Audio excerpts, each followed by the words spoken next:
BJP ने विधानसभा चुनाव वाले राज्यों के लिए अपनी टीम का ऐलान कर दिया है। बीजेपी नेतृत्व ने झारखंड विधानसभा चुनाव के लिए शिवराज सिंह चौहान और हेमंत बिस्वा शर्मा को प्रभारी और सह प्रभारी की बड़ी जिम्मेदारी सौंपी है।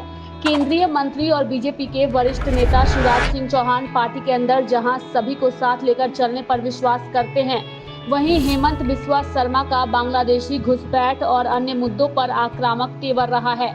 लोकसभा चुनाव में मिले झटके के बाद बीजेपी अब आगामी विधानसभा चुनाव को लेकर मिशन मोड में आ गई है। बता दें कि झारखंड की 81 विधानसभा सीटों पर इस साल के अंत में चुनाव होने हैं। शिवराज सिंह चौहान और हेमंता बिस्वा शर्मा दोनों ही नेता बीजेपी के अंदर लोकप्रिय राजनेता माने जाते हैं।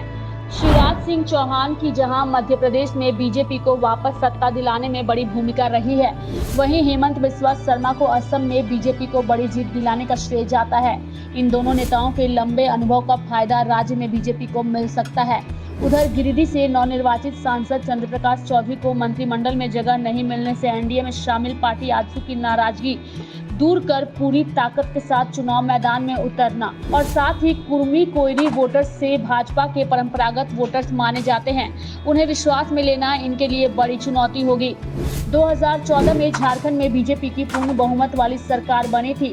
फिर 2019 में बीजेपी को चुनाव में हार का सामना करना पड़ा और अब 2024 विधानसभा चुनाव में बीजेपी फिर से सत्ता वापसी की उम्मीद कर रही है। यही वजह है कि बीजेपी ने अपने कुशल नेतृत्वकर्ता शिवराज सिंह चौहान को झारखंड की जिम्मेदारी सौंपी है।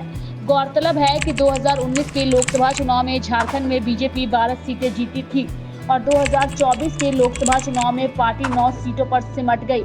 इन 9 में से 8 सीटें बीजेपी और एक आजसू की है। ऐसे में बीजेपी को बेहतरीन रणनीति के तहत वहां विधानसभा चुनाव की तैयारी करनी पड़ेगी।